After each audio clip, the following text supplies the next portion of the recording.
AP రాజకీయాల్లో ముఖ్యంగా యువ నాయకుల్లో టీడీపీకి సంబంధించి పెద్దగా పరిచయం అక్కర్లేని పేరు చింతకాయల విజయ్. ప్రస్తుతం చింతకాయల విజయ్తోనే ఉన్నాం మనం. నమస్తే అండి. నమస్కారం. సో ఆ, అంటే ముఖ్యంగా రాజకీయాలకు సంబంధించి చూస్తే మీ ఫ్యామిలీ ఎప్పటి నుంచో రాజకీయాల్లో ఉన్నారు. రాజకీయాలు అనేసరికి చిన్నప్పటి నుంచే ఇంట్రెస్ట్ ఉందా, లేకపోతే మీ ఫాదర్ మినిస్టర్గా, ఎమ్మెల్యేగా, ఎంపీకి ఇలా పని చేసుకొస్తున్నారు కాబట్టి దాని మీద ఇంట్రెస్ట్ కలిగిందా? అతి చిన్న వయసులోనే రాజకీయాల్లోకి రావడానికి అసలు కారణం ఏంటి? ముఖ్యంగా అండి, రాజకీయాలు అనేది మన ఫస్ట్లో ఏంటంటే పేరెంట్స్ ఏమనుకుంటారంటే వాళ్ళ కిడ్స్ని మనం ఎలాగో రాజకీయాల్లో ఉన్నాం కదా, ఇది సర్వీస్ ఓరియంటెడ్ థింగ్, దీన్ని ఆప్టిమిస్టిక్ మెంటాలిటీ ఉండాలి, ఎక్కువ సర్వీస్ చేస్తూ ఉండాలి, దానికి తనకి ప్యాషన్ ఉంటే వస్తాడులే అని చెప్పి దూరంగా చదివిద్దాం అనే ఆలోచనతో ముందుకెళ్తారు. కానీ మనం ఏంటి చిన్నప్పటి నుంచి కూడా ఒక అవగాహన అనేది ఉంటుంది. ఏంటంటే ఎలక్షన్స్ అవుతున్నాయి, ఓహో రిజల్ట్ వచ్చిందంట, పేపర్ చూసి నువ్వు ఎక్కడ హాస్టల్లో చదివాను ఒక 6 years, ఒక లైబ్రరీలోకి వెళ్ళినప్పుడల్లా పేపర్ తీస్తే ఓకే నాన్నగారి ఎంపీ ఏమైంది వస్తుంటాయి.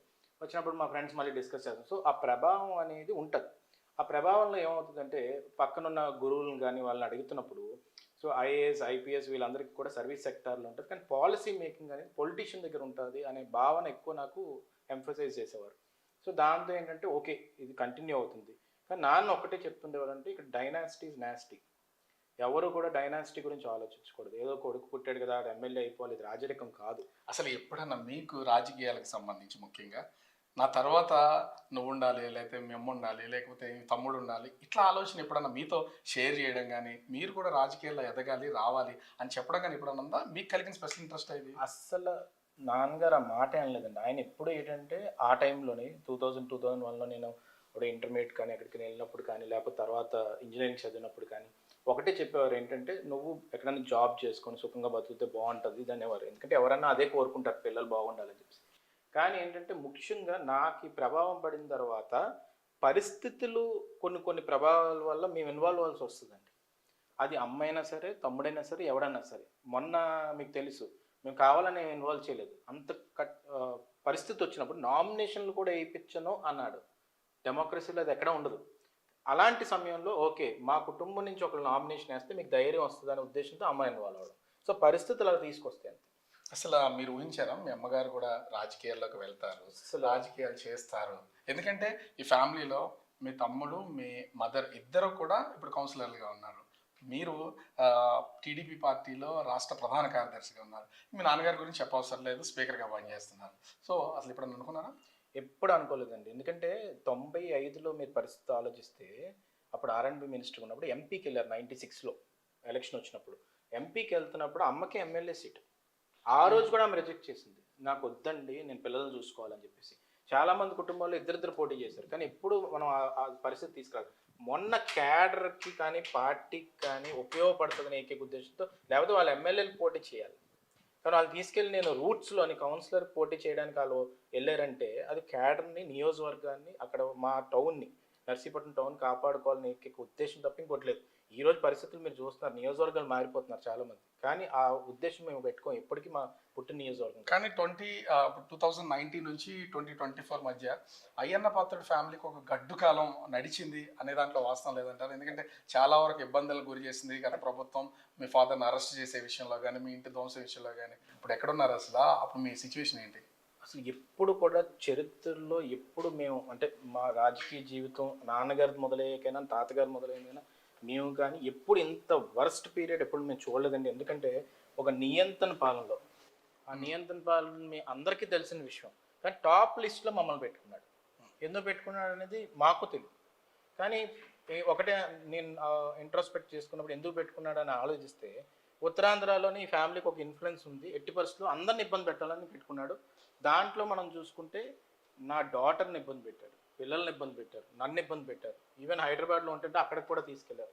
సో ఈ విధంగా మాత్రం చాలా ఇబ్బంది పెట్టడం జరిగింది. అంటే ఇక్కడ మేజర్గా ఎంత చేసినా కూడా రాజకీయం అనేసరికి అటు పేరెంట్స్ రాజకీయాల్లో ఉన్నారు, పిల్లలు రాజకీయాల్లోకి వెళ్తున్నారనే చూస్తాం.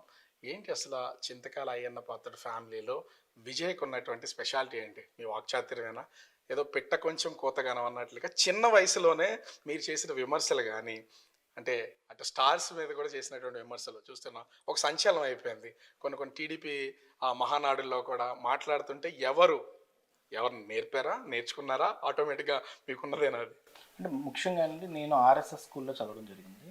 6 ఇయర్స్ ఆర్ఎస్ఎస్ స్కూల్లో జరిగింది. అక్కడ ఏంటంటే మెయిన్ వేదిక మంత్రాసు ఇవన్నీ కూడా నేర్పించడం జరుగుతుంది.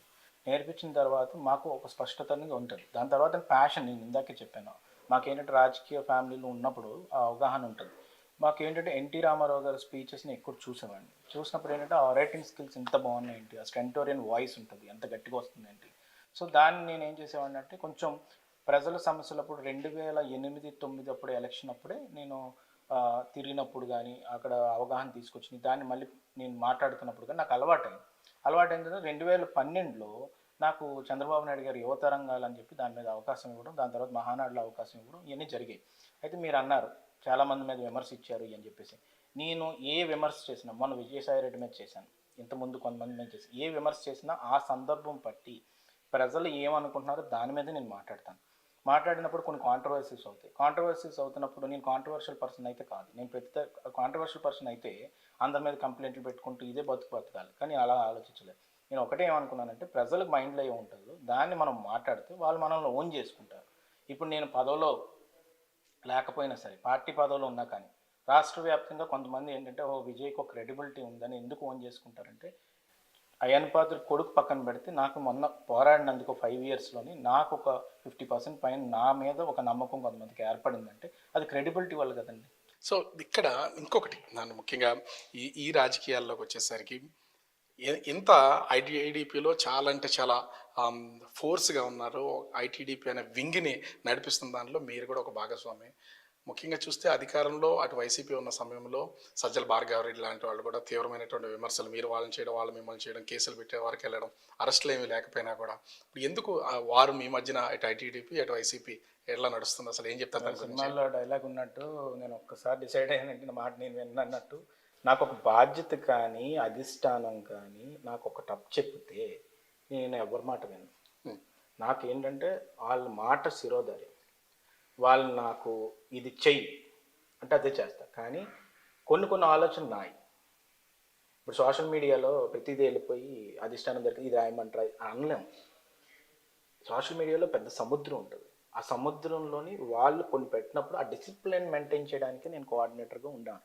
సో ఇప్పుడు లోకేష్ ఏం చెప్పినా కూడా విజయ్ చేయడానికి అసలు వెనకడుగు వేసే ప్రసక్తి లేదు. ఆయన మాట చెప్తే శిరోధార్యం వెళ్ళిపోవడం, అడిగేసేయడం అంతే. ఎందుకంటే ఇప్పుడు మేము బిలీవ్ చేసేది నాన్న ఎన్టీ రామారావు గారిని నమ్మి, చంద్రబాబు నాయుడు గారిని నమ్మి వాళ్ళు ఏం చెప్తా చేయడం. మేము ఒకళ్ళు నమ్మితే అలాగే వెళ్ళిపోతాం. మాకు ఇంకో దారి ఉండదు. అలా దారి ఉండుంటే నాకు 2-3 సార్లు ఎంపీ ఇవ్వలేదు.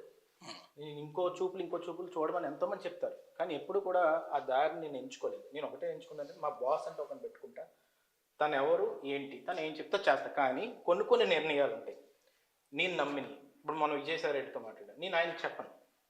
ఎందుకంటే అది నా ఐడియాలజీకి సంబంధించింది, ఒక సిద్ధాంతానికి సంబంధించింది. వాడి ఉత్తరాంధ్రాన్ని మొత్తం నాశనం చేశాడు. ఆ ఎమోషన్ నేను వ్యక్తం చేస్తాను. ఎవరి మీద అయినా సరే ఆ తప్పు చేస్తే విమర్శ చేసి ఖచ్చితంగా చేస్తాను. విజయసాయి రెడ్డి ఎపిసోడ్ చూద్దాం. అసలు విజయసాయి రెడ్డి ఈ రాజీనామాని ఎట్లా చూడాలి? ఒక్కొక్కళ్ళు వాళ్ళకి తోచిన విధంగా చెప్తున్నటువంటి పొజిషన్. ఆ రోజు 3 రోజుల క్రితం మీరు మాట్లాడినప్పుడు కూడా ఇదంతా ఒక పచ్చి డ్రామా, విజయసాయి రెడ్డి కావాలని తప్పించుకోవడం చేస్తున్నారని. అంటే ఎందులోంచి తప్పించుకోవడం కోసం? కేసులు అంటే ఉన్నవే ఎలా అయినా సరే ప్రాసిక్యూషన్ జరుగుతూ ఉంది. ఏం చెప్తారు అసలు విజయసాయి రెడ్డి? చెప్తానండి. ఇప్పుడు జగన్మోహన్ రెడ్డి అనే వ్యక్తి నియంత్రణని ఇందాక అన్నాను. నియంత్రణ ఎందుకు అన్నానంటే ఆ వ్యక్తి దగ్గరికి వెళ్ళి నేను సారీ చెప్పినా కానీ క్షమించడు. ఒకసారి పగబెట్టుకున్నాడంటే పగబెట్టుకుంటాడు.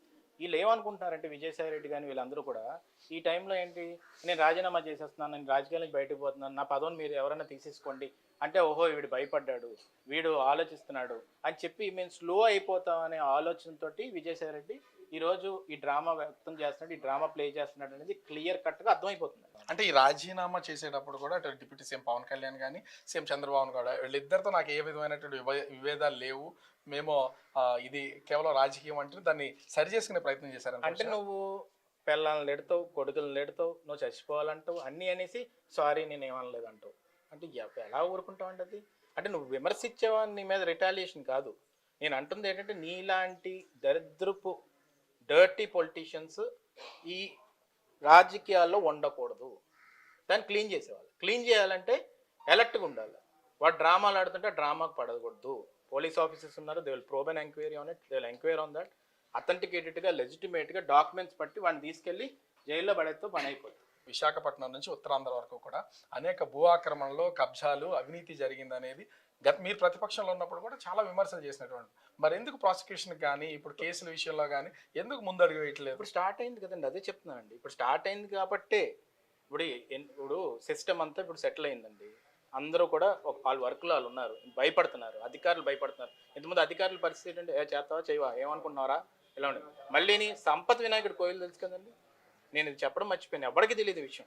అందరి కోయిల్ గురించి మన సంపత్ వినాయకుడి కోయిల్ ఏదైతే అక్కడ ఆసిల్మెట్ దగ్గర ఉందో అది సెంటిమెంట్ ఎమోషన్ అందరికీ. ఆ సంపత్ వినాయకుడి కోయిల్ కమిటీ తీసేసి ఆ వ్యక్తి ఒక లేడీతో కాంట్రవర్సీ అయింది దీనికి. ఆ లేడీని ఇక్కడ వేయించి ఆ కమిటీని తీసేసి అక్కడ ఉండిలో డబ్బుల గురించి అండి ఇప్పుడు ఏం చేద్దాం అనుకున్నాడు. ఆ సంపత్ వినాయకుడి కోయిల్ మొన్న జీవో మళ్ళీ పాస్ చేసి పాత కమిటీని వేశారు. ఫైనల్గా ఒకటి, గడిచినటువంటి 10 రోజుల నుంచి ఆంధ్రప్రదేశ్ రాజకీయాల్లో ఒక కాంట్రవర్సీ నడుస్తుంది డిప్యూటీ సీఎం అనేది. అంటే మీ పార్టీ అధిష్టానం నుంచి కూడా మాట్లాడొద్దు అన్నారు, దాని గురించి అని కాదు, అసలు ఎందుకు సడన్గా దీన్ని తెర మీద తీసుకురావడం? ఒక పక్క నుంచి సీఎంగా చంద్రబాబు ఉండి డిప్యూటీ సీఎంగా అదే గౌరవాన్ని ఇచ్చి మీ కూటమి ప్రభుత్వం నడుస్తుంది. ఎవరు ఊహించిన విధంగా ఎందుకు ఆ లోకేష్ని డిప్యూటీ సీఎం చేయాలి అనేది తెర మీద తీసుకురావాల్సినంత అవసరం ఉంది? ఇది కావాలని చేసిన ప్రచారమా ఏంటది? దీనికి ఏమైనా ఉందా? అసలు ఇది కావాలని చేసింది అయితే కాదండి, ఇది అందరికీ తెలుసు. నిన్న కూడా లోకేష్ గారు దానికి రీజనింగ్ ఇచ్చారు. ఆయన కోర్టు సభ్యత్వాల పైన ఎప్పుడైతే చేశారో, ఎప్పుడు చరిత్రలో మాకు తెలుగుదేశం పార్టీకి లేదు, అన్ప్రెసిడెంటెడ్ ఇది. దాని తర్వాత పాదయాత్ర 2097 విలేజ్లు నడిచారు, 3132 కిలోమీటర్లు నడిచారు. ఇవన్నీ చూసి ఒకళ్ళు ఎవరో పోస్ట్ పెడితే దాని మీద 2-3 మాట్లాడుకుంటూ వచ్చారు నాయకులు కానీ ఇవన్నీ. దానికి పవన్ కళ్యాణ్ గారు క్లారిటీ ఇచ్చేశారు, లోకేష్ గారు క్లారిటీ ఇచ్చేశారు. అంటే టీడీపీ ప్రధాన కార్యదర్శిగా మీ పార్టీ వ్యవహారాలన్నీ తెలుస్తాయి, లోపల జరిగేవి బయట జరుగుతున్నట్టు గురించి మాట్లాడచ్చు. రాష్ట్రంలో కూటమి ప్రభుత్వం అధికారంలోకి వచ్చిన తర్వాత మీ పార్టీ అధినేత సీఎం పరిపాలనా విధానం చూస్తూనే ఉన్నారు, అది అందరికీ తెలిసింది. డిప్యూటీ సీఎం కంటే మొదటిసారి ఎమ్మెల్యేగా గెలవడం, డిప్యూటీ సీఎంగా పదవి చూడడం, వివిధ శాఖల్లో పనిచేస్తున్నటువంటి, అంటే పవన్ కళ్యాణ్ విషయంలో కూడా హామీలు ఇచ్చేటప్పుడు ఫోర్స్గా ఇచ్చారు, అమలు విషయంలో మాత్రం వెనకడుగు వేస్తున్నారనే విమర్శ అయితే పబ్లిక్లో వినిపిస్తున్నటువంటిది. దీన్ని ఎలా డిఫైన్ చేస్తారు? అసలు ముఖ్యంగా పబ్లిక్ నేను చెప్తుంది ఏంటంటే, మీకు వాక్ స్వతంత్రం లేదు మొన్న 5 సంవత్సరాలు. దాన్ని డెమోక్రటిక్గా తీసుకొచ్చింది పవన్ కళ్యాణ్ గారు, చంద్రబాబు నాయుడు గారు, నారా లోకేష్ గారు, కూటమి అంటే బీజేపీ అందరూ కలిసి ఒకటే నిర్ణయించింది. ఫస్ట్ వాక్ స్వతంత్రం. ఒక వాట్సాప్ ఫార్వర్డ్ చేస్తే జైల్లో పడేసేవారు, ఈ రోజేమో వాక్ స్వతంత్రం వచ్చింది. మన సంక్రాంతి కల్లా మొత్తం అన్ని రోడ్లు పాట్ హోల్స్ అన్ని క్లియర్ చేస్తాను, అన్నీ చేస్తున్నారు. ఇంత అభివృద్ధి చేస్తూ ముందుకెళ్తున్నప్పుడు 8 నెలలు కంప్లీట్ అయింది అంతే. ఈ 8 నెలల్లోనే ఎక్కువ ఎక్స్పెక్టేషన్స్. ఓకే వీళ్ళ ఎందుకంటే డెవలప్మెంట్ చేసే వెనకాల పడతారు. వాడు ఏదో ఒక్క మాట మాట్లాడలేదు 5 ఏళ్ళు. ఏమైనా మాట్లాడితే అమ్మాయి ఏమో కేసు పెడతాడేమో, రోడ్డు మీద 2 మాట్లాడుకుంటే చాలు కేసు పెట్టేస్తాడేమో. అంత భయం నుంచి ఇప్పుడు ఎంత స్వతంత్రంగా హ్యాపీగా పండుగలు జరుపుకుంటూ ఇవన్నీ ఇంత స్వేచ్ఛ వచ్చింది. ఫస్ట్ పాయింట్ అది. సెకండ్ పాయింట్ ఏంటంటే, వాళ్ళు మొన్న స్టీల్ ప్లాంట్ ప్రైవేటైజేషన్ అవుతుంటే దాన్ని కాపాడి 11,000 కోట్ల పైన తీసుకొచ్చి కాపాడారు. ఇన్ని పనులు చేస్తుంటే మన కళ్ళకి కనబడుతున్నాయి. ఎన్టీపీసీ గ్రీన్ హైడ్రోజన్ ఇండియాలోనే ఎక్కడ లేదు, ప్లాంట్ తీసుకొచ్చారు.